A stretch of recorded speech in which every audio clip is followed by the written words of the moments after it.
ಒಂದು ಕಾಜಿನ ಲೋಟ ಇದೆ ಅಥವಾ ಕಾಜಿನ ಚೂರು ಇದೆ ಮನೇಲಿ, ಅದನ್ನ ಯಾರಾದ್ರೂ ಲಾಕರ್ದಲ್ಲಿ ಇಡ್ತಾರ? ಅಲ್ಲೇ ಬಿದ್ದಿರುತ್ತೆ ಟೇಬಲ್ ಮೇಲೆ, ಅದು ಗ್ಲಾಸ್ ಹೊಡೆದ್ರೆ ಹೊರಗೆ ಹಾಕ್ತಾರೆ ಅಷ್ಟೇ, ಮತ್ತೊಂದೇನಿಲ್ಲ. ವಜ್ರ ಎಲ್ಲಿ ಇಡ್ತೀರಿ? ಟೇಬಲ್ ಮೇಲೆ ಇಡ್ತೀರಾ? ಲಾಕರ್ದಲ್ಲಿ ಇಡ್ತೀರಲ್ಲ. ಯಾಕೆ? ಯಾವುದು ಹೆಚ್ಚು ಬೆಲೆ ಬಾಳತ್ತೋ ಅದ್ರ ಬಗ್ಗೆ ಹೆಚ್ಚಿನ ಕಾಳಜಿ ಕೊಡಬೇಕಾಗ್ತದೆ, ಅದು ರಕ್ಷಣೆ ಕೊಡಬೇಕಾಗ್ತದೆ. ಅಲ್ಲಿದ್ರೆ ಕಳೆದು ಹೋಗ್ಬಿಡುತ್ತೆ, ಅದು ರಕ್ಷಣೆ ಕೊಡಬೇಕು. ಹಾಗೆ ಇಲ್ಲಿ ಹೇಳ್ತಾರೆ, ಒಂದು ಸಂಸ್ಕೃತಿ ಹುಟ್ಟೋದು, ಬೆಳೆಯೋದು, ಮನೆಯಲ್ಲಿ ನಿಲ್ಲೋದು ಹೆಣ್ಣಿಂದಾಗಿ. ಅದನ್ನ ಕಾಳಜಿ ನೋಡ್ಕೊಳ್ರಪ್ಪ, ಎಲ್ಲೆಲ್ಲೂ ಬಿಸಾಕ್ಬೇಡ್ರಿ ಅದನ್ನ. ಬಾಲ್ಯದಲ್ಲಿ ತಂದೆ ಚೆನ್ನಾಗಿ ನೋಡ್ಕೋಬೇಕಾಕೆನ. ಏನ್ ಚೆನ್ನಾಗಿ ನೋಡ್ಕೊಳ್ಳೋದಂದ್ರೆ ಊಟ ಹಾಕೋದಲ್ಲ, ಊಟ ಹಾಕೋದು ಹಾಕೇ ಹಾಕ್ತಾರೆ. ಆ ಮಗುವಿಗೆ ಸಂಸ್ಕೃತಿ ಕೊಡಿ ನೀವು. ಒಂದು ಹೆಣ್ಣು ಮಗುಗೆ ಸಂಸ್ಕೃತಿ ಕೊಟ್ರೆ ಒಂದು ಮನೆತನ ಉದ್ಧಾರ ಆಗತ್ತೆ. ಆ ದೃಷ್ಟಿಯಿಂದ ತಂದೆ ತಾಯಿ ಆದವರು ಬರೀ ಅದು ಮಗು ಅಲ್ಲ, ಮುಂದಿನ ಸಂಸ್ಕೃತಿಯ ಬೆಳಕದು. ಆ ಪ್ರೀತಿಯಿಂದ, ವಿಶ್ವಾಸದಿಂದ, ಅಂತಃಕರಣದಿಂದ ಆ ಮಗುಗೆ ಆ ಸಂಸ್ಕೃತಿ ಜ್ಞಾನ ಕೊಟ್ಟು ಬೆಳೆಸ್ರಪ್ಪ, ಅದ್ರ ಮುಂದೆ ಅದು ಗೃಹಿಣಿ ಆಗ್ತದೆ ಅಂತ ಹೇಳ್ಬೇಕು. ಆದ್ದರಿಂದ ಮಗು ಇದ್ದಾಗ ತಂದೆ ತಾಯಿ ನೋಡ್ಕೋಬೇಕು. ಮದುವೆ ಆದ್ಮೇಲೆ ಗಂಡ ನೋಡ್ಕೋಬೇಕು. ಗಂಡ ನೋಡ್ಕೊಳ್ಳೋದಂದ್ರೆ ಏನು? ಆಕೆಯಲ್ಲಿರುವಂಥ ಸಂಸ್ಕೃತಿಯನ್ನು ತಾನು ಬೆಳೆಸೋಕೆ ಸಹಾಯ ಮಾಡಬೇಕು ಅವನು. ಈಗ ಒಂದು ಸಂಸ್ಕೃತಿ ಬೆಳಿಬೇಕಾದ್ರೆ ಒಬ್ಬರಿಂದ ಆಗೋಲ್ಲ, ಮನೇಲಿ ಎಲ್ಲರೂ ಕೈ ಕೂಡಿಸ್ಬೇಕಾಗ್ತದೆ. ಅಕಸ್ಮಾತ್ ಗಂಡ ಏನೂ ಸಹಕಾರ ಕೊಡದೆ ಹೋದರೆ ಆ ಹುಡುಗಿ ಉಸಿರುಗಟ್ಟು ಹೋಗ್ತದೆ. ಹಂಗಾಗಬಾರ್ದು. ಗಂಡ ನೋಡಪ್ಪ, ಯಾವುದೋ ಮನೆ ದೀಪ ನಿಮ್ಮ ಮನೆಗೆ ಬಂದಿದೆ. ನಾನು ಎಷ್ಟೋ ಸಲ ಆರ್ಟಿಕಲಲ್ಲಿ ಬರೆದಿದ್ದೆ, ಹ್ಯಾಟ್ಸ್ ಆಫ್ ಟು ಇಂಡಿಯನ್ ವುಮೆನ್ಹುಡ್ ಅಂತ. ಯಾರ್ದೋ ಮನೇಲಿ ಹುಟ್ಟಿದ ಹುಡುಗಿ, ಯಾರೋ ತಂದೆ, ಯಾರೋ ತಾಯಿ, ಯಾರೋ ತಮ್ಮ, ಅಣ್ಣ, ಈ ಒಬ್ಬ ಮನುಷ್ಯನ ನಂಬ್ಕೊಂಡು ಬಂದ್ಬಿಡುತ್ತಲ್ಲ ಮನೆ ಬಿಟ್ಟದು ಅಲ್ಲ. ಒಬ್ಬ ಗಂಡಿನ ನಂಬ್ಕೊಂಡು ಆ ಇಡೀ ತನ್ನ ಮನೆತನದ ಪರಿಸರ ಬಿಟ್ಕೊಂಡು ಬಂದು ಈ ಮನೇಲಿ ಕೂತ್ಕೊಂಡ್ಬಿಡುತ್ತಲ್ಲ. ಮದುವೆ ಆದ ಸ್ವಲ್ಪ ದಿವಸ ಎಳಿತದೆ, ತವ್ರ ಮನೆ ಹೋಗ್ಬೇಕು ಅನ್ಸುತ್ತೆ. ಒಂದು 5 ವರ್ಷ ಹೋಗ್ಲಿ, ಅಪ್ಪ ಫೋನ್ ಮಾಡಿದ್ರೆ ಅದೇ ಮಗು ಹೇಳುತ್ತೆ, ಅಪ್ಪ ಇಲ್ಲಿ ಬಹಳ ಕೆಲಸ ಇದೆ, ನನ್ನ ಮನೆ ಕೆಲಸ ಬಿಟ್ಟು ಬರೋಕ್ಕಾಗಲ್ಲ ಅಲ್ಲ. ಇದು ತನ್ನ ಮನೆ ಆಯ್ತು, ಅದು ತಾಯಿ ಮನೆ. ತಾಯಿ ಮನೆಗೆ ಹೋಗಲ್ಲ ಹೆಣ್ಮಕ್ಳು, ಇಲ್ಲ ತುಂಬಾ ಕೆಲಸ ಇದೆ, ಮಕ್ಕಳದೆಲ್ಲ ಸ್ಕೂಲೆಲ್ಲ ಇದೆ, ಹೋಗೋಕ್ಕಾಗಲ್ಲ. ಇದು ತನ್ನ ಮನೆ. Is it not emotional grafting? ಎಲ್ಲೋ ಬೆಳೆದಂಥ ಮಗು ಯಾವುದೋ ಮನೆಗೆ ಬಂದು ಅದು ತನ್ನ ಮನೆ ಅಂತ ನಂಬ್ಕೊಳ್ಳೋದಿದೆಯಲ್ಲ. This is possible only for Indian woman. It's amazing capability. ನಿಮ್ಮ ಮನೆಯಲ್ಲಿ ಹಿರಿಯರ ಅಜ್ಜಿ ಇದ್ರೆ, ನಿಮ್ಗೆ ಅನುಭವ ಇರುತ್ತೆ, ಮನೆಯಲ್ಲಿ ಅಜ್ಜಿ ಇದ್ರೆ, ಮಕ್ಕಳು ಪುಣ್ಯವಂತರು ಅಜ್ಜ ಅಜ್ಜಿ ಇದ್ರೆ ಮನೆಯಲ್ಲಿ ಆ ಸಂಸ್ಕೃತಿ ಕೊಡೋದು. ಅಜ್ಜಿ ಕತೆ ಹೇಳ್ತಾಳೆ. ಈಗ ಸ್ವಲ್ಪ ಬದಲಿ ಆಗಿದೆ ಬೆಂಗಳೂರಲ್ಲಿ, ಹುಡುಗಿ ಕಡೆ ಹೆಂಗಿದೆಯೋ ಗೊತ್ತಿಲ್ಲ.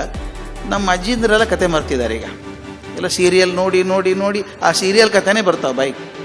ಮೊಮ್ಮಕ್ಕಳಿಗೆ ಅಜ್ಜ ಅಜ್ಜಿ ಹೇಳುವಷ್ಟು ಸುಲಭವಾಗಿ ಯಾರು ಹೇಳಕ್ ಸಾಧ್ಯ ಇಲ್ಲ, ಗೊತ್ತಾ? ತುಂಬಾ ಸಲಿಗೆ. ಇಬ್ರಿಗೂ ಫ್ರೀ ಇರ್ತಾರೆ ಅವರು, ಇಬ್ರಿಗೂ ಅಂಡರ್ಸ್ಟ್ಯಾಂಡಿಂಗ್ ಇರ್ತದೆ. Because we are lost in the art of survival. ನೌಕರಿ, ಓಡಾಟ ಇದರಲ್ಲಿ ಇರ್ತೀವಿ ನಾವು. ಸಾಕಷ್ಟು ಅರ್ಥ ಆಗೋದು ಅದು ಅಜ್ಜಿಗೆ, ಮತ್ತು ಮೊಮ್ಮಕ್ಕಳಿಗೆ ಅರ್ಥ ಆಗೋದು. ಅದಕ್ಕೆ ಅಜ್ಜಿ ನೂತದ್ದೆಲ್ಲ ಮೊಮ್ಮಗನ ಉಡದಾರಕ್ಕೆ ಅಂತ ಹೇಳಿದ್ದು. ಅಂದ್ರೆ ಅಜ್ಜಿ ಮಾಡೋದೆಲ್ಲ ಮೊಮ್ಮಕ್ಕಳಿಗೋಸ್ಕರ ಅಂತ. ಇನ್ನೊಂದು ನಾವು ದಯವಿಟ್ಟು ಗಮನಿಸಬೇಕಾದದ್ದು, ನಮ್ಮ ಭಾರತೀಯ ಸಂಸ್ಕೃತಿಯಲ್ಲಿ ಸ್ತ್ರೀ ದೇವತೆಗಳಿಗೆ ಬಹಳ ಮುಖ್ಯ ಕೊಟ್ಟಿದೆ. ನನ್ನ ಎದುರಿಗೆ ಕಾಳಿ ಚಿತ್ರ ಇದೆ ಅಲ್ಲಿ ನೋಡಿ. ಚಾಮುಂಡೇಶ್ವರಿ ಆ ನರಕ ಇವನ್ ಕೊಲ್ಬೇಕಾಯ್ತು, ಮಹಿಷಾಸುರನ ಕೊಲ್ಬೇಕಾಯ್ತು. ರಾಕ್ಷಸ ಅವನು. ಯಾರಾದ್ರೂ ಕೊಲ್ಬಹುದಾಗಿತ್ತಲ್ಲ. 3 ಚಾಂಪಿಯನ್ಸ್ ಇದ್ದಾರೆ ನಮ್ಮಲ್ಲಿ, ವಿಷ್ಣು, ಬ್ರಹ್ಮ, ಶಿವ, 3 ಜನ. ಅವ್ರಂದ್ರಂತೆ ಅವ್ನು ಕೊಲ್ಲಕ್ಕಾಗಲ್ಲ ನಾವು, ಅದು ವಿಶೇಷ ಶಕ್ತಿ ಬೇಕು. ಅವಾಗ ಏನ್ ಮಾಡಿದ್ರು, ಎಷ್ಟು ಚಂದ ಕತೆಗಳಿವೆಲ್ಲ, ಎಲ್ಲ ಸಾಂಕೇತಿಕವಾದಂಥ ಕತೆಗಳು, ಸೊ ಸಿಂಬಾಲಿಕ್. ಅವರೇನು ಹೇಳ್ತಾರಂದ್ರೆ, ಇದಕ್ಕೊಂದು ಸ್ತ್ರೀ ಶಕ್ತಿ ಬೇಕು ಕೊಲ್ಬೇಕಾದ್ರೆ, ಮಹಿಷಾಸುರನ್ನು ಕೊಲ್ಬೇಕಾದ್ರೆ. ಎಲ್ಲ ದೇವತೆಗಳು ತಮ್ಮ ತಮ್ಮ ಶಕ್ತಿಯ ಒಂದು ಅಂಶವನ್ನು ಆ ತಾಯಿಗೆ ಕೊಟ್ಟರು. ನೋಡಿ ಎಷ್ಟು ಚೆನ್ನಾಗಿದೆ. ಈಶ್ವರ, ವಿಷ್ಣು, ಬ್ರಹ್ಮ ತಮ್ಮ ತಮ್ಮ ಶಕ್ತಿಗಳು, ಇವರಿಷ್ಟೇ ಅಲ್ಲ, ಎಲ್ಲ ದೇವತೆಗಳು ತಮ್ಮ ತಮ್ಮ ಶಕ್ತಿಯ ಒಂದು ಅಂಶವನ್ನು ಕೊಟ್ಟು ನೀನೇ ಕೊಲ್ಲು ಅಂತ ಹೇಳಿದರು. ತಾವೇ ತಗೋಬಹುದಾಗಿತ್ತಲ್ಲ. ಅದಕ್ಕೆ ಹೇಳ್ತಾರೆ, ಯಾಕೆ ಕೊಟ್ವಿ ಶಕ್ತಿಗಳನ್ನ ಅಂತ ಬರ್ತದೆ ಮಾತು. ಹೇಳ್ತಾರೆ, ಯಾವಾಗಲೂ ಕ್ಷಮೆಯ ಧರಿತ್ರಿ ಅಂತ. ಹೆಣ್ಮಕ್ಳಿಗೆ ಕ್ಷಮೆ ಅನ್ನೋದು ಬಹಳ ನ್ಯಾಚುರಲ್ ಆಗಿ ಬರುವಂಥದ್ದು, ಗಂಡಸರಿಗೆ ಬರಲಿಕ್ಕಿಲ್ಲ. ಆ ಕ್ಷಮೆ ಮಾಡಿ ಅವನು ಮೋಕ್ಷ ಕೊಟ್ಲ ಅವನಿಗೆ, ಮಹಿಷಾಸುರನಿಗೆ. ಅವನು ಕೊಲ್ಲೋದು ಕೆಟ್ಟ ಕೆಲಸಕ್ಕೆ ಪನಿಷ್ಮೆಂಟ್ ಇದೆ, ಆದರೆ ತಾಯಿ ಹೃದಯ ಅವನು ಹಾಗೆ ಬಿಡಬೇಡಿ, ಅವನ್ನ ಎಲ್ಲಾದ್ರೂ ಮೋಕ್ಷ ಕೊಡಿ ಅವನಿಗೆ. ತಾಯಿ ಹೃದಯ ಇರಲಿ ಅಂತ ಹೇಳಿ ಮಾಡಿಸಿದಂಥದ್ದು. ಅದಕ್ಕೆ ನಮ್ಮ ಕಾಳಿ ಆಗಲಿ, ಚಾಮುಂಡಿ ಆಗಲಿ, ಆಕೆ ಎಲ್ಲ ದೇವತೆಗಳ ಶಕ್ತಿಗಳನ್ನು ಬೆಳೆಸ್ಕೊಂಡವಳು, ಅವ್ರು ಕೊಟ್ಟವ್ರು ಹಾಗೆ. ಅದಕ್ಕೆ ನಮ್ಮಲ್ಲಿ ಒಂದು ಮಾತಿದೆ, a woman educated is a family educated ಅಂತ. ಒಬ್ಬ ಗಂಡ್ಸ್ ಎಜುಕೇಷನ್ ಆದರೆ 1 ಮ್ಯಾನ್ ಗೆಟ್ಸ್ ಎಜುಕೇಷನ್. ಬಟ್ ಹೆಣ್ಮಗಳಿಗೆ ಎಜುಕೇಷನ್ ಸಿಕ್ಕರೆ ಇಡೀ ಪರಿವಾರ, ನಮಗೆಲ್ಲರೂ ಅನುಭವ, ನನ್ನ ಕೂಡ ನಂದು ಎಲ್ಲರೂ ಸೇರಿ. ಮಕ್ಕಳಿಗೆ ಹೋಮ್ವರ್ಕ್ ಮಾಡಿಸೋದು ಜಾಸ್ತಿ ಯಾರು? ತಾಯಂದ್ರೆ ಮಾಡಿಸ್ಬೇಕು, ಕೂತ್ಕೊಂಡು ಪೇಷನ್ಸ್ ಇರ್ತದೆ, ಕೂತ್ ಮಾಡಿಸಿ ಓದಿಸೋದು, ಪರೀಕ್ಷೆ ಬಂತು ಓದೋ ಅಂತ ಹೇಳಿ ಮಾಡಿಸೋದು. ಯಾಕೆಂದರೆ ಆಕೆ ಗೊತ್ತು ಶಿಕ್ಷಣದ ಮಹತ್ವ ಏನು ಅಂತ ಹೇಳಿ. ಅದರಿಂದ ಹೆಣ್ಮಕ್ಳ ಎಜುಕೇಷನ್ ಆದರೆ ಆಗತ್ತೆ. ಅದಕ್ಕೆ ನಮ್ಮಲ್ಲೊಂದು ಮಾತಿದೆ, ಹೆಂಡತಿಯನ್ನು ಗೃಹಿಣಿ ಅಂತ ಕರಿತೀವಿ. ಗ್ರಹಕ್ಕೆ ರಾಣಿಯಾದವಳು ಗೃಹಿಣಿ ಯಾಕೆ.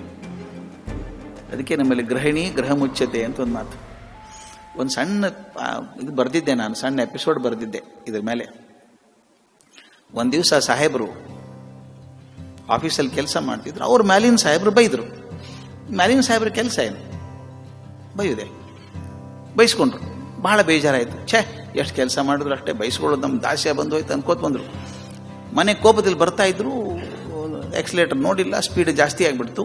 ಪೊಲೀಸ್ ನಿಲ್ಲಿಸ್ದ, ದಂಡ ಹಾಕಿರ. ಇಲ್ಲಿ ಅಷ್ಟು ಕೆಟ್ಟ ರೂಲ್ ಇಲ್ಲ ಇಂಡಿಯಾದಲ್ಲಿ. ಇಲ್ಲಿ ಭಾಳ ಸ್ಟ್ರಿಕ್ಟ್ ಅಂತೆ, ಇಲ್ಲೆಲ್ಲ ಭಾಳ ಫೈನ್ ಹಾಕ್ತಾರಂತ. ನಮ್ಮಲ್ಲಿ ಹಾಗಿಲ್ಲ, ಎಷ್ಟು ಕೊಡ್ತೀರೋ ಅಷ್ಟು ನಡೀತು, ಅದು ನಡೀತು. ಅವನು ಸ್ವಲ್ಪ ಫೈನ್ ಹಾಕಿದ, 200-300 ರೂಪಾಯಿ ಅವ್ನು ಕೊಟ್ಟ. ಭಾಳ ಮೊದಲೇ ಬೈಸ್ಕೊಂಡದ್ದು ಬೇಜಾರಾಗಿತ್ತು. ದಂಡ ಬೇರೆ. ಛೇ ಏನಪ್ಪ ಜೀವನ ಸಾಕು. ಒಂದು ಮನೆಗೆ ಬಂದು ನೋಡ್ತಾನೆ, ಮನೆ ಗೇಟ್ ತೆಗೆದುಬಿಟ್ಟಿದೆ, ಗೇಟೇ ಹಾಕಿಲ್ಲ. ಅಯ್ಯೋ ನಾನು ಹೆಂಡ್ತಿ ಏನು ದರಿದ್ರ, ಏನು ಮಾಡ್ತಿದ್ದಾಳೆ ಮನೇಲಿ ಖಾಲಿ ಕೂತ್ಕೊಂಡು, ಕೆಲಸ ಮಾಡಲ್ಲ ಯಾಕೆ? ನಮ್ಮಲ್ಲೊಂದು ಥೇರಿ ಇದೆಯಲ್ಲ, ನೀವು ಕೆಲಸ ಮಾಡ್ತೀರಾ ಅಂತ ಕೇಳ್ತೀವಿ ಹೆಣ್ಮಕ್ಳಿಗೆ. ಇಲ್ಲ ಅಂದರೆ ಇಲ್ವಾ ಮನೆಯಲ್ಲ, ಅದು ಏನು ಕೆಲಸ ಇಲ್ಲ ಅಂತ ತಿಳ್ಕೊಂಡಿದ್ದೀವಿ ನಾವು. ಅವನು ಹಾಗೆ ಅಂದ್ಕೊಂಡಿದ್ದ. ಮನೆಗೆ ಬಂದಾಗ ಏನು ಮಾಡ್ತಾಳೆ ನಾನು ಹೆಂಡ್ತಿ, ಗೇಟ್ ಹಾಕ್ಕೊಂಡಿಲ್ಲ. ನೋಡ್ತಾನೆ ಹುಡುಗರು ಒಂದು ಜಿಗದಾಡ್ತಾ ಇದ್ದ, ಒಂದು 3-4 ಹುಡುಗರು. ಗುರುತಿ ಹತ್ತಲ್ಲ, ಮೈಯೆಲ್ಲ ಮಣ್ಣು ಹಾಕ್ಕೊಂಡು ಗುರುತಿ ಹತ್ತ. ಯಾವ ಹುಡುಗರು ಬಂದ್ರೆ ಮನೇಲಿ ನೋಡ್ತಾನೆ, ತನ್ನ ಮಕ್ಕಳೇ 2. ಏನು ರೋ ಹಿಂಗೆ ಜಗಳಾಡ್ತೀರಿ ದಸ್ತೆಯಲ್ಲಿ ಬೀದಿಯಲ್ಲಿ, ನಡ್ರಿ ಒಳಗಡೆ ಅಂತ ಕಳಿಸ್ದ. ಮನೆಯೊಳಗೆ ಹೋಗ್ತಾನೆ, ಬಾಗಿಲು ತೆಗೆದಿದೆ.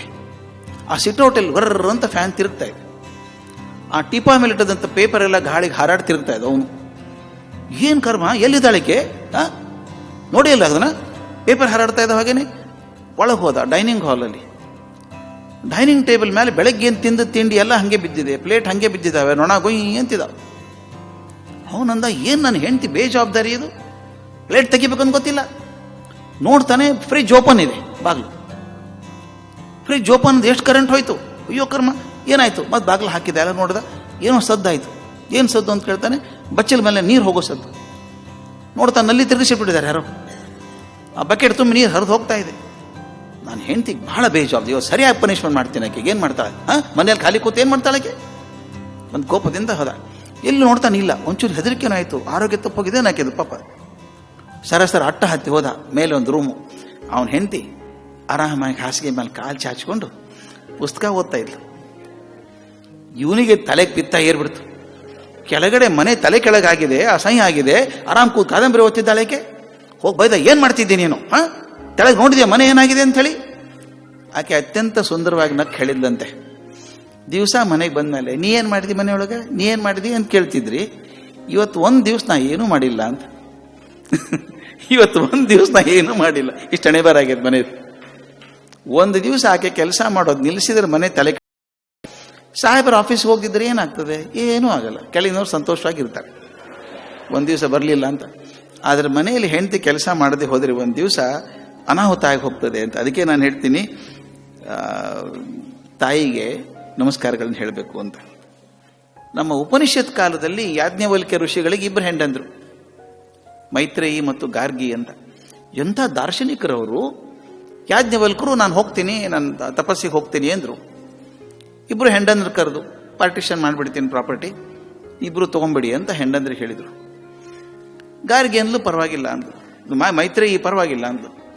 ಆಗ ಗಾರ್ಗಿ ಪ್ರಶ್ನೆ ನೋಡಿ, ಅಂದರೆ ಯಾವ ಮಟ್ಟಕ್ಕೆ ಹೆಣ್ಮಕ್ಳು ವಿಚಾರ ಮಾಡ್ತಿದ್ರು ಅಂತ. ನೀವೆಲ್ಲಿ ಹೋಗ್ತೀರಿ ಅಂತ ಕೇಳಿದ್ಲು. ತಪಸ್ಸಿಗೆ ಹೋಗ್ತೀನಿ ಅಂದ. ಯಾಕೆ? ನಂಗೆ ತೃಪ್ತಿ ಸಿಗ್ತದೆ ಅಂದ. ಆಗ ಮೈತ್ರೇಯಿ ಹೇಳ್ತಾಳೆ, ಗಾರ್ಗಿ ಹೇಳ್ತಾಳೆ, ಇಷ್ಟೊಂದು ಆಸ್ತಿ ಗಳಿಸಿಟ್ಟಿದ್ದೀರಿ ನೀವು, ಸಾಕಷ್ಟು ಆಸ್ತಿ ಇತ್ತು ಯಾಜ್ಞವಲ್ಕರಿಗೆ.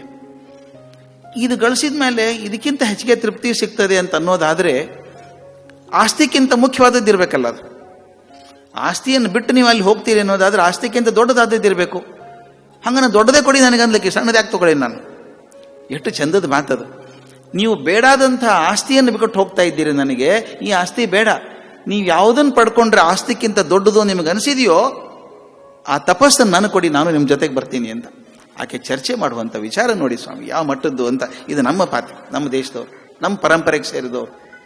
ಅದ್ಯಾಕೆ 12ನೇ ಶತಮಾನಕ್ಕೆ ಬನ್ನಿ ನೀವು.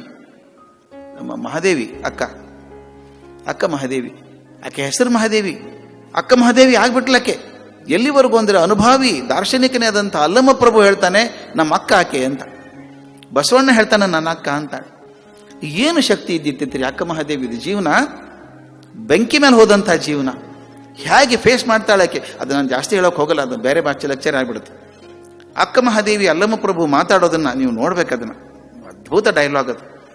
ಅಲ್ಲಮ್ಮ ಪ್ರಭು ಆಕೆನ ಹೇಗಾದ್ರೂ ಸಿಕ್ಕಿಸ್ಬೇಕು ಅಂತ ಪ್ರಶ್ನೆ ಕೇಳಿದ್ರೆ ಸಿಗಲಾರ್ದೇನೆ ಅಲ್ಲಮ್ಮ ಪ್ರಭುನ ಪೆಚ್ಚು ಮಾಡಿಬಿಡ್ತಾಳೆ ಆಕೆ ಅಕ್ಕ ಮಹಾದೇವಿ. ಆಗ ಹೇಳ್ತಾನೆ, ಅಕ್ಕ ನೀನೇ ನಮ್ಮ ಅಕ್ಕಮ್ಮ ಎಲ್ಲರಿಗೂ ಅಂತ ಅನುಭವ ಮಂಟಪದಲ್ಲಿ ಅಲ್ಲಮ್ಮ ಪ್ರಭು ಬಸವಣ್ಣ ಹೇಳಬೇಕಾದ್ರೆ ಆ ಪವರ್ ಹೇಗಿರ್ಬೇಕು, ಹೆಣ್ಮಕ್ಳು ಪವರ್. ನಮ್ಮ ರಾಮಕೃಷ್ಣ ಪರಮಹಂಸರಂತೂ one of the greatest achievement of any I would say ascetic life itself. ಈ ಸನ್ಯಾಸ ಜೀವನದ ಅತ್ಯಂತ ಪರಮೋತ್ಕೃಷ್ಟ ಸಾಧನೆಯನ್ನು ಪರಮಹಂಸರು ಮಾಡಿದರು. ತಮ್ಮ ಇಡೀ ಜೀವನದುದ್ದಕ್ಕೂ ಸಾಧಿಸಿದಂಥ ಶಕ್ತಿಯನ್ನ ಷೋಡಶಿ ಪೂಜೆ ಮಾಡಿ ಶಾರದಾ ಮಾತೆ ಒಪ್ಪಿಸಿ ದೀರ್ಘದಂಡ ನಮಸ್ಕಾರ ಮಾಡ್ತಾರೆ ಹೆಂಡತಿಗೆ. ಕಲ್ಪನೆ ಮಾಡೋಕೆ ಸಾಧ್ಯ ಇದೆಯಾ? ಅಂದರೆ ಯಾವ ಮಟ್ಟಕ್ಕೆ ಆ ಸ್ತ್ರೀಯಲ್ಲಿರುವಂಥ ಶಕ್ತಿಯನ್ನು ಗುರುತಿಸಿ ಪರಮಹಂಸರು ಮಾಡಿದ್ದು ಯಾರೂ ಮಾಡಿಲ್ಲ ಇದುವರೆಗೂ ಆ ಥರದ್ದು. ಅದಕ್ಕೆ ರಾಮಕೃಷ್ಣ ಪರಮಹಂಸರು ಎಲ್ಲರೂ ವಿಜ್ಞಾನಿಗಳೇ ಆಗಬೇಕು, ಎಲ್ಲರೂ ಡಾಕ್ಟರ್ ಆಗಬೇಕು, ಎಲ್ಲರೂ ಇಂಜಿನಿಯರ್ ಆಗಬೇಕು ಅಂತಿಲ್ಲ. ಎಲ್ಲರೂ ಡಾಕ್ಟರ್ ಆದ್ರೆ ಜಗತ್ತಿಷ್ಟು ಕೆಟ್ಟು ಹೋಗ್ತದೆ ಹೇಳ್ತೀನಿ ನಾನು. ಅಸಾಧ್ಯ ಕೆಟ್ಟು ಹೋಗ್ತದೆ. ಪೇಷಂಟ್ ಯಾರೇ ಬೇಕಲ್ಲ ನಿಮಗೆ, ಎಲ್ಲರೂ ಡಾಕ್ಟ್ರೇ. ಎಲ್ಲರೂ ಇಂಜಿನಿಯರ್ ಆದರೂ ಜಗತ್ತು ಕೆಟ್ಟು ಹೋಗ್ತದೆ. ಎಲ್ಲರೂ ಬೇಕು ನಿಮ್ಮ ಜೀವನದಾಗ. ಒಬ್ಬ ತೆಂಡೂಲ್ಕರ್ ಬೇಕು, ಒಂದು PV ಸಿಂಧು ಬೇಕು, ಒಬ್ಬ ಪಂಕಜ್ ಅದ್ವಾನಿ ಬೇಕು, ಒಬ್ಬ ಡಾನ್ಸರ್ ಬೇಕು, ಒಬ್ಬ ಸಿಂಗರ್ ಬೇಕು, ಒಬ್ಬ ಆರ್ಟಿಸ್ಟ್ ಬೇಕು. ಬೆಳೆ ಕವಿಶೆಟ್ಟಿ ಅವ್ರದ್ದು ಗಣಪತಿ ಚಿತ್ರ ನೋಡ್ಕೊಂಬಂದೆ, 108 ಚಿತ್ರ ತೆಗೆದಾರೆ. ಎಷ್ಟು ಸಂತೋಷ ಆಗೋದಿಲ್ಲ? MF ಹುಸೇನ್ ಒಂದು ಚಿತ್ರ ತೆಗೆದ್ರೆ ಅದ್ಭುತ ಅನ್ನಿಸ್ತದೆ, ಒಂದು SG ವಾಸುದೇವ್ ತೆಗೆದ್ರೆ ಅದ್ಭುತ ಅನ್ನಿಸ್ತದೆ ಪೇಂಟಿಂಗು, ಅನ್ಸಂಗಿಲ್ಲ? ಅವರೆಲ್ಲ ಬೇಕಲ್ಲ ನಮ್ಮ ಜೀವನಕ್ಕೆ. ಆದ್ದರಿಂದ ದಯವಿಟ್ಟು ಎಲ್ಲರೂ ಒಂದೇ ಟ್ರೈನಿನ ಬೋಗಿ ಹೋದಂಗೆ ಎಲ್ಲರೂ ಅಲ್ಲೇ ಹೋಗೋದಾಗಬಾರ್ದು. ನಿಮ್ಮ ಮಕ್ಕಳಿಗೆ ಶಕ್ತಿ ನೋಡ್ಕೊಂಡು ಅದರ ಪ್ರಕಾರ ಬೆಳೆಸ್ರಿ, ಆತ್ಮವಿಶ್ವಾಸ ಕೊಡ್ರಿ. ಮೊದಲನೇದು ಅವರೊಳಗೆ ಆತ್ಮವಿಶ್ವಾಸ ಕೊಡ್ರಿ. ಎರಡನೇದು ನಮ್ಮ ಪರಂಪರೆ ಬಗ್ಗೆ ವಿಶ್ವಾಸ ಕೊಡ್ರಿ ದಯವಿಟ್ಟು. ನಮ್ಮ ಪರಂಪರೆ ಬಹಳ ದೊಡ್ಡದು, ಸಣ್ಣ ಪರಂಪರೆ ಅಲ್ಲ ಇದು. 5,000 6,000 ವರ್ಷಗಳಿಂದ ಬಂದದ ಪರಂಪರೆ ಇದು. ಜಗತ್ತೆಲ್ಲ ಮಲ್ಕೊಂಡಾಗ ನಮ್ಮವರು ಜ್ಞಾನ ಬೋಧನೆ ಮಾಡಿದ್ದಾರೆ ಜಗತ್ತಿಗೆ. ಅಂಥ ಪರಂಪರೆಗೆ ಸೇರಿದವರು ನಾವು ಅಂತ ಹೆಮ್ಮೆ ಬರಬೇಕಲ್ಲ. ನಮ್ಮ ದೇಶದ ಬಗ್ಗೆ ಪ್ರೀತಿ ಬರಬೇಡ ನಮ್ಮ ಹುಡುಗರಿಗೆ. ದಯವಿಟ್ಟು ನಮ್ಮ ದೇಶದ ಬಗ್ಗೆ ಪ್ರೀತಿ ಕೊಡ್ರಿ. ನನ್ನ ಗೆಳೆಯ ಒಬ್ಬ ಇದ್ದ, ಭಾಳ ನೆಗೆಟಿವ್ ಮನುಷ್ಯ. ತಿರುಗಿ ಮರಿಗೆ ಬರವ, ಏ ದೇಶ ಉದ್ಧಾರ ಆಗೋದಿಲ್ಲ ಬಿಡ ನಾವು. ಯಾಕೋ ಅಂತ ಕೇಳಿದೆ. ಇಂಡಿಯಾ ಉದ್ಧಾರ ಆಗೋದಿಲ್ಲ ಬಿಡ ಅಂತಂತಿದ್ದು. ಯಾಕೆ? ನಾ ಕೇಳಿದೆ, ಯಾವ ದೇಶ ಉದ್ಧಾರ ಆಗ್ಯದ ಅಂತ ಅನಿಸ್ತದೆ ನಿನಗೆ? ಅಮೇರಿಕಾ ಅಂದ. ಅವ್ನು ನೋಡೇ ಇಲ್ಲ ಅಮೇರಿಕಾ. ನಾ ವರ್ಷಕ್ಕೊಮ್ಮೆ ಹೋಗ್ತೀನಿ. ನಾವು ಹೇಳಿದೆ, ನೋಡಪ್ಪ ನಾನು ಹೋಗೀನಿ, ಅಲ್ಲಿಯೂ ಆಕಾಶದಾಗ ವಾಯುವಿನೊಳಗೆ 21% ಆಕ್ಸಿಜನ್ ಇರೋದು, ಜಾಸ್ತಿ ಇಲ್ಲ. ಇಲ್ಲೂ 21%. ಅಲ್ಲಿಯೂ ಎಲೆ ಹೆಸರವ, ಇಲ್ಲೂ ಎಲೆ ಹೆಸರವ. ಅಲ್ಲಿಯೂ ನೀರದ, ಇಲ್ಲಿಯೂ ನೀರದ. ಅಲ್ಲಿಯೂ ಪ್ರಾಣಿವ, ಇಲ್ಲೂ ಪ್ರಾಣಿವ. ಇಂಡಿಯಾದಾಗ ಏನ್ರ ಕೆಟ್ಟಿದ್ರೆ ನಾನು ನೀನು ಇಬ್ಬರೇ ನೋಡಂತ ಇದ್ದೆ. ಕೆಟ್ಟದನ್ಲಿಕ್ಕೆ ಏನಾಗಿದ್ದಿಲ್ಲ. ಯಾಕಂದ್ರೆ the moment I start not feeling proud about my country, ನನ್ನ ದೇಶದ ಬಗ್ಗೆ ಅಭಿಮಾನ ಬರಲಿಲ್ಲ ಅಂತಂದ್ರೆ ಬೆಳೆಸ್ಬೇಕು ನಾವು ಅಭಿಮಾನ ಎಂಥದ್ದು. ಯಾವ ದೇಶದಾಗ ನಿಂತೀನಿ ನಾನು. ದಯವಿಟ್ಟು ಹೇಳ್ತೀನಿ ಸ್ನೇಹಿತರೆ, ನಾನು ಭಾಳ ತಿರುಗಿನ ಜಗತ್ತಿನಾಗ. ನನ್ನ ಭಾರತ ದೇಶದಂಥ ದೇಶ ಜಗತ್ತಿನಾಗ ಎಲ್ಲೂ ಇಲ್ಲ, ಸಿಗ್ಲಿಕ್ಕೆ ಸಾಧ್ಯವೂ ಇಲ್ಲ. ನಾನು ಸುಮ್ಮನೆ ಖುಷಿಗೆ ಹೇಳಬೇಕು ಅಂತಲ್ಲ. ನೀವು ಅಮೇರಿಕಾದಾಗ ಹೋಗ್ರಿ, ವಾಕಿಂಗ್ ಹೋಗ್ರೆ ಮುಂಜಾನೆ ಬರ್ತಾರೆ 100 ಮಂದಿ ಬರ್ತಾರೆ ಎದುರಿಗೆ, ಗುಡ್ ಮಾರ್ನಿಂಗ್ ಗುಡ್ ಮಾರ್ನಿಂಗ್ ಅಂತ ಎಲ್ಲರೂ ಅಂತಾರೆ. ಒಬ್ಬರು ಮನೆ ಕರ್ಕೊಂಡಾಗ ಒಂದು ಕಪ್ ಚಹಾ ಕೊಡೋದಿಲ್ಲ ನಿಮಗೆ, ಕೊಡೋದಿಲ್ಲ. ಆದರೆ ನಮ್ಮ ಭಾರತ ದೇಶದ ಹೆಂಗೆ ಗೊತ್ತೇನು? ಟ್ರೈನ್ಯಾಗ ಹೋಗ್ರಿ, ಒಂದು 6 ತಾಸು ಹೋಗಿದ್ರೆ 4 ಮಂದಿ ಪರ್ಮನೆಂಟ್ ಫ್ರೆಂಡ್ಸ್ ಆಗಿರ್ತಾರೆ. ಪರ್ಮನೆಂಟ್ ಫ್ರೆಂಡ್ಸ್ ಅವರು ಬರಲ್ಲ, ನಮ್ಮ ಮನೆಯಾಗ ಇರಲ್ಲ, ಅಲ್ಲಿಂದ ದೋಸ್ತಿ ನಮ್ದೆಲ್ಲ. ಈ ಅಂತಃಕರಣ, ಈ ಪ್ರೀತಿ ಬೇರೆ ದೇಶದಾಗ ಸಿಗ್ಲಿಕ್ಕೆ ಸಾಧ್ಯ ಇಲ್ಲ. ಮತ್ತು ಇನ್ನೊಂದು ಮಾತು, it is better to be a first rate citizen in our own country rather than a second grade citizen in any other country. ಬೇಕಿಲ್ಲ ನನಗೆ. ಇದೆಂಥ ಅದ್ಭುತ ಕಂಟ್ರಿ ರೀ ಇದು. ದೇಶ ಸುಲಭ ಸಿಕ್ಕಿಲ್ಲ ನಮ್ಮ ದೇಶ. ಇದು ಸುಲಭ ಸಿಕ್ಕಿಲ್ಲ ನಮ್ಮ ದೇಶ. ನಮ್ಮ ಮಕ್ಕಳಿಗೆ ಹೇಳ್ಬೇಕು ಇದನ್ನು. ಕಲ್ಪನೆ ಮಾಡ್ಕೋರಿ, ಒಂದು ಟಾಂಗಾದಾಗ ಹೊಂಟಿರಿ ಅಂತ ಇಟ್ಕೋರಿ. ನೀವು ಕುದುರೆ ಗಾಡಿಯೊಳಗೆ ಹೊಂಟಿರಿ. ಕುದುರೆ ಗಾಡಿಯೊಳಗೆ 2 ಭಾಗ ಅದ. ಒಂದು ಕುದುರೆ ಅದ, ಒಂದು ಬಂಡಿ ಅದ. ಬೇಗ ಬೇಗ ಹೋಗ್ಬೇಕಂದ್ರೆ ಯಾರಿಗೆ ಹೊಡಿತೀರಿ ನೀವು? ಬಂಡಿಗೆ ಹೊಡಿತೀರೋ, ಕುದುರೆಗೆ ಹೊಡಿತೀರೋ? ಬಂಡಿಗೆ ಹೊಡೆದ್ರೆ ಉಪಯೋಗ ಇಲ್ಲ, ಕುದುರೆಗೆ ಹೊಡಿಬೇಕು ಅಲ್ಲ? ಅದೇ ರೀತಿ ಮನ್ಯಾಗ ಮಗು ಕೂತದ, ಶಾಲೆಯೊಳಗೆ ಕೂತದ, ಓದಂಗಿಲ್ಲ ಅಂತದ ಹುಡುಗ. ಅವನೊಳಗೂ 2 ಭಾಗ ಅದ, ಒಂದು ದೇಹ ಒಂದು ಮನಸ್ಸು ಅಂತದ. ಓದುವುದಿಲ್ಲ ಅನ್ನೋದು ಯಾವುದು? ದೇಹನೋ ಮನಸ್ಸು? ಮನಸ್ಸು. ದೇಹ ಅಲ್ಲೇ ಕೂತು ಅದೇನು ಮಾಡ್ತದೆ ಪಾಪ. ಓದುವುದಿಲ್ಲ ಅನ್ನೋದು ಮನಸ್ಸು, ಆದ್ರೆ ಹೊಡಿಯೋದು ನಾವು ದೇಹಕ್ಕೆ ಹೊಡಿತೀವಿ. ಮತ್ತು ಬಂಡಿಗೆ ಹೊಡೆದಂಗಲ್ಲ ಅದು. ಯಾಕೆ ಹೊಡಿಬೇಕು? ಯಾಕೆ ಗೊತ್ತದ? ನಮ್ಮ ತಪ್ಪಲ್ಲದು. ಮನಸ್ಸಿಗೆ ಹೆಂಗೆ ಹೊಡಿಬೇಕು ಅಂತ ಗೊತ್ತಿಲ್ಲ ನಮ್ಗೆ, ಅದಕ್ಕೆ ದೇಹಕ್ಕೆ ಹೊಡಿತೀವಿ ನಾವು. ಮನಸ್ಸು ಹೊಡಿದು ಗೊತ್ತಾತಂದ್ರೆ ಕಲಾ ನಮಗೆ ಶಿಕ್ಷಕರಿಗಾಗಲಿ ಪಾಲಕರಿಗಾಗಲಿ ದೇಹ ಹೊಡಿಯೋ ಕಾರಣ ಇಲ್ಲ. ಮತ್ತು ಹೊಡಿದು ಯಾವಾಗ ಸಣ್ಣ ಹುಡ್ರೆ ಹೊಡಿದು ನಾವು, ಡಿಗ್ರಿ ಹುಡುಗರು ಹೊಡೆಯಂಗಿಲ್ಲ ನಾವು. ಈಗ ಗುಡಿಯೊಳಗೆ ಬಲಿ ಕೊಡ್ತಾರಲ್ಲ, ಯಾರು ಕೊಡ್ತಾರ? ಕುರಿ ಕೋಳಿ ಇಂಥವು ಕೊಡ್ತಾರೆ. ಸಿಂಹ ಹಿಡಿದು ಕೊಟ್ಟದ್ದು ನೋಡ್ರಿ ರೀ, ಸಿಂಹ ಹುಲಿ ಒಬ್ಬರು ಕೊಡಂಗಿಲ್ಲ. ಕಾರಣ ಇಷ್ಟೇನೆ, ಅಸಹಾಯ ಮಕ್ಕಳ ಪಾಪ ಸಣ್ಣ ಇರ್ತಾವೆ. ಆ ಮನಸ್ಸನ್ನು ಹಿಡ್ಕೊಳ್ಳೋ ಕಲೆ ಕಲ್ಕೋಬೇಕೆ ಹೊರತಾಗಿ ದೇಹ ಹೊಡೆದ್ರೆ ಪ್ರಯೋಜನ ಇಲ್ಲ. ಆ ಹುಡುಗ ಹೇಳಲಿಕ್ಕೆ ಶುರು ಮಾಡ್ರಿ, you are good, you are good. ಅವನಲ್ಲಿರೋದು ಒಳ್ಳೇದನ್ನು ಗುರುತಿಸಿ ಹೇಳೋದು ಜಾಸ್ತಿ ಮಾಡ್ಬೇಕು ನಾವು. ಅಯ್ಯೋ ನನಗೆ ಗೊತ್ತಾಗ್ಬಿಟ್ಟು ನೀವು ಫೇಲ್ ಆಗ್ತೀಯ ಅಂತ ಕೆಲವು ಪೇರೆಂಟ್ಸ್ ಹೇಳೋದು ನೋಡಿದ್ದೀನಿ ನಾನು. ನನಗೆ ಗೊತ್ತಿತ್ತು ನೀವು ಫೇಲ್ ಆಗ್ತಾನಂತ, ಅವತ್ತೇ ಗೊತ್ತಿತ್ತು ನನಗೆ. ಗೊತ್ತಿದ್ರು ಸುಮ್ಮನೆ ಯಾಕೆ ಕೂತಿದ್ರಿ? ಅದು ಫೇಲ್ ಆದ್ಮೇಲೆ ಹೇಳೋದು ನಾವು, ನನಗೆ ಗೊತ್ತಿತ್ತು ನೀವು ಫೇಲ್ ಆಗ್ತೀಯ ಅಂತ. ಅದಕ್ಕೆ ವಿವೇಕಾನಂದರು ಭಾಳ ಚಂದ ಹೇಳ್ತಾರೆ, ನಿಮ್ಮ ಮಗ ನೀ ದಡ್ಡ ದಡ್ಡ ದಡ್ಡ ಅಂತ ಕರೆದ್ರೆ ಅವನು ದಡ್ಡ ಆಗೇ ತೋರಿಸ್ತಾನೆ ನಿಮ್ಗೆ. You continue to call your son an idiot, you proves you right ಅಂತ. ಅದು ಬೇಕಿಲ್ಲ ಅಂದರೆ ಬರೀ ಎತ್ತರಿಸಿ ಕೂಡಿಸ್ಬೇಕು ಅಂತಲ್ಲ, ಶಿಸ್ತು ಮಾಡೋಣ ಅಂತ. ಅದಕ್ಕೊಂದು ಸಣ್ಣ ಕೆಲಸದ ಮೊದಲಿನ 5 ವರ್ಷ ಏನದ ಮಕ್ಕಳದು ಬಹಳ ಪ್ರೀತಿ ಕೊಡಿ. ಲಾಲಯೇತ್ ಪಂಚವರ್ಷಾಣಿ ಅಂತ ಮಾತು. ಮೊದಲಿನ 5 ವರ್ಷ ದಯವಿಟ್ಟು ಕೆಟ್ಟ ಸುದ್ದಿ ಹೇಳಬೇಡ್ರಿ ಮಕ್ಕಳಿಗೆ. ಕೆಟ್ಟ ಸುದ್ದಿ ಇಲ್ಲ ಅಂತಲ್ಲ ಜಗತ್ತಿನಾಗ, ಬಹಳ ಕೆಟ್ಟವು. ಆದ್ರೆ ಮಕ್ಕಳಿಗೆ ಹೇಳೋ ಕಾರಣ ಇಲ್ಲ. ಯಾಕೆ ಹೇಳ್ತೀನಂದ್ರೆ negative thoughts create negative feeling. ಒಂದು ಹೆಣ್ಣು ಮಗುಗೆ ಸಂಸ್ಕೃತಿ ಕೊಟ್ಟರೆ ಒಂದು ಮನೆತನ ಉದ್ಧಾರ ಆಗತ್ತೆ. ಆ ದೃಷ್ಟಿಯಿಂದ ತಂದೆ ತಾಯಿ ಆದವರು ಬರೀ ಅದು ಮಗು ಅಲ್ಲ, ಮುಂದಿನ ಸಂಸ್ಕೃತಿಯ ಬೆಳಕದು. ಆ ಪ್ರೀತಿಯಿಂದ, ವಿಶ್ವಾಸದಿಂದ, ಅಂತಃಕರಣದಿಂದ ಆ ಮಗುಗೆ ಆ ಸಂಸ್ಕೃತಿ ಜ್ಞಾನ ಕೊಟ್ಟು ಬೆಳೆಸ್ರಪ್ಪ ಅಂತರ ಮುಂದೆ ಅದು ಗೃಹಿಣಿ ಆಗ್ತದೆ ಅಂತ ಹೇಳ್ಬೇಕು. ಆದ್ದರಿಂದ ಮಗು ಇದ್ದಾಗ ತಂದೆ ತಾಯಿ ನೋಡ್ಕೋಬೇಕು. ಮದುವೆ ಆದ್ಮೇಲೆ ಗಂಡ ನೋಡ್ಕೋಬೇಕು. ಗಂಡ ನೋಡ್ಕೊಳ್ಳೋದಂದ್ರೇನು? ಆಕೆಯಲ್ಲಿರುವಂಥ ಸಂಸ್ಕೃತಿಯನ್ನು ತಾನು ಬೆಳೆಸೋಕೆ ಸಹಾಯ ಮಾಡ್ಬೇಕು ಅವನು. ಈಗ ಒಂದು ಸಂಸ್ಕೃತಿ ಬೆಳಿಬೇಕಾದ್ರೆ ಒಬ್ಬರಿಂದ ಆಗೋಲ್ಲ, ಮನೇಲಿ ಎಲ್ಲರೂ ಕೈ ಕೂಡಿಸ್ಬೇಕಾಗ್ತದೆ. ಅಕಸ್ಮಾತ್ ಗಂಡ ಏನೂ ಸಹಕಾರ ಕೊಡದೆ ಹೋದರೆ ಆ ಹುಡುಗಿ ಉಸಿರುಗಟ್ಟು ಹೋಗ್ತದೆ. ಹಂಗಾಗಬಾರ್ದು. ಗಂಡ ನೋಡಪ್ಪ, ಯಾವುದೋ ಮನೆ ದೀಪ ನಿಮ್ಮ ಮನೆಗೆ ಬಂದಿದೆ. ನಾನು ಎಷ್ಟೋ ಸಲ ಆರ್ಟಿಕಲಲ್ಲಿ ಬರೆದಿದ್ದೆ, ಹ್ಯಾಟ್ಸ್ ಆಫ್ ಟು ಇಂಡಿಯನ್ ವುಮೆನ್ಹುಡ್ ಅಂತ. ಯಾರ್ದೋ ಮನೇಲಿ ಹುಟ್ಟಿದ ಹುಡುಗಿ, ಯಾರೋ ತಂದೆ, ಯಾರೋ ತಾಯಿ, ಯಾರೋ ತಮ್ಮ, ಅಣ್ಣ, ಈ ಒಬ್ಬ ಮನುಷ್ಯನ ನಂಬ್ಕೊಂಡು ಬಂದ್ಬಿಡುತ್ತಲ್ಲ ಮನೆ ಬಿಟ್ಟದು ಅಲ್ಲ. ಒಬ್ಬ ಗಂಡಿನ ನಂಬ್ಕೊಂಡು ಆ ಇಡೀ ತನ್ನ ಮನೆತನದ ಪರಿಸರ ಬಿಟ್ಕೊಂಡು ಬಂದು ಈ ಮನೇಲಿ ಕೂತ್ಕೊಂಡ್ಬಿಡುತ್ತಲ್ಲ. ಮದುವೆ ಅದು ಸ್ವಲ್ಪ ದಿವಸ ಎಳಿತದೆ, ತವ್ರ ಮನೆ ಹೋಗ್ಬೇಕು ಅನ್ಸುತ್ತೆ. ಒಂದು 5 ವರ್ಷ ಹೋಗ್ಲಿ, ಅಪ್ಪ ಫೋನ್ ಮಾಡಿದ್ರೆ ಅದೇ ಮಗು ಹೇಳುತ್ತೆ, ಅಪ್ಪ ಇಲ್ಲಿ ಬಹಳ ಕೆಲಸ ಇದೆ, ನನ್ನ ಮನೆ ಕೆಲಸ ಬಿಟ್ಟು ಬರೋಕ್ಕಾಗಲ್ಲ ಅಲ್ಲ. ಇದು ತನ್ನ ಮನೆ ಆಯ್ತು. ಅದು ತಾಯಿ ಮನೆ. ತಾಯಿ ಮನೆಗೆ ಹೋಗಲ್ಲ ಹೆಣ್ಮಕ್ಳು, ಇಲ್ಲ ತುಂಬಾ ಕೆಲಸ ಇದೆ, ಮಕ್ಕಳದೆಲ್ಲ ಸ್ಕೂಲೆಲ್ಲ ಇದೆ, ಹೋಗೋಕ್ಕಾಗಲ್ಲ. ಇದು ತನ್ನ ಮನೆ. Is it not emotional grafting? ಎಲ್ಲೋ ಬೆಳೆದಂಥ ಮಗು ಯಾವುದೋ ಮನೆಗೆ ಬಂದು ಅದು ತನ್ನ ಮನೆ ಅಂತ ನಂಬ್ಕೊಳ್ಳೋದಿದೆಯಲ್ಲ. This is possible only for a Indian woman. Is amazing capability. ನಿಮ್ಮ ಮನೆಯಲ್ಲಿ ಹಿರಿಯರ ಅಜ್ಜಿ ಇದ್ರೆ, ನಿಮ್ಗೆ ಅನುಭವ ಇರುತ್ತೆ. ಮನೆಯಲ್ಲಿ ಅಜ್ಜಿ ಇದ್ರೆ, ಮಕ್ಕಳು ಪುಣ್ಯವಂತರು ಅಜ್ಜ ಅಜ್ಜಿ ಇದ್ರೆ ಮನೇಲಿ ಆ ಸಂಸ್ಕೃತಿ ಕೊಡೋದು. ಅಜ್ಜಿ ಕತೆ ಹೇಳ್ತಾಳೆ. ಈಗ ಸ್ವಲ್ಪ ಬದಲಿ ಆಗಿದೆ ಬೆಂಗಳೂರಲ್ಲಿ, ಹುಡುಗಿ ಕಡೆ ಹೆಂಗಿದೆಯೋ ಗೊತ್ತಿಲ್ಲ. ನಮ್ಮ ಅಜ್ಜಿಂದ್ರೆಲ್ಲ ಕತೆ ಮರ್ತಿದ್ದಾರೆ ಈಗ.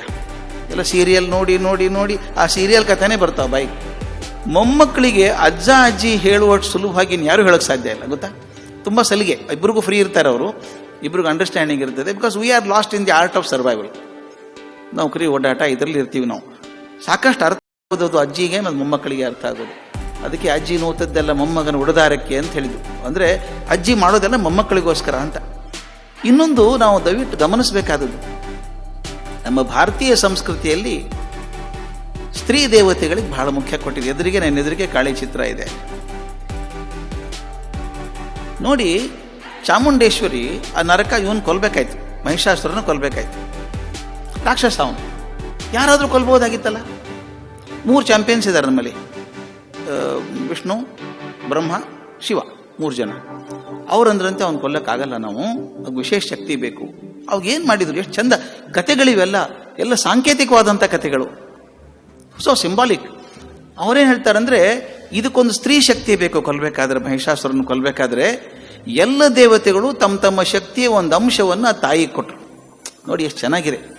ಈಶ್ವರ, ವಿಷ್ಣು, ಬ್ರಹ್ಮ ತಮ್ಮ ತಮ್ಮ ಶಕ್ತಿಗಳು, ಇವರಿಷ್ಟೇ ಅಲ್ಲ, ಎಲ್ಲ ದೇವತೆಗಳು ತಮ್ಮ ತಮ್ಮ ಶಕ್ತಿಯ ಒಂದು ಅಂಶವನ್ನು ಕೊಟ್ಟು ನೀನು ಕೊಲ್ಲು ಅಂತ ಹೇಳಿದರು.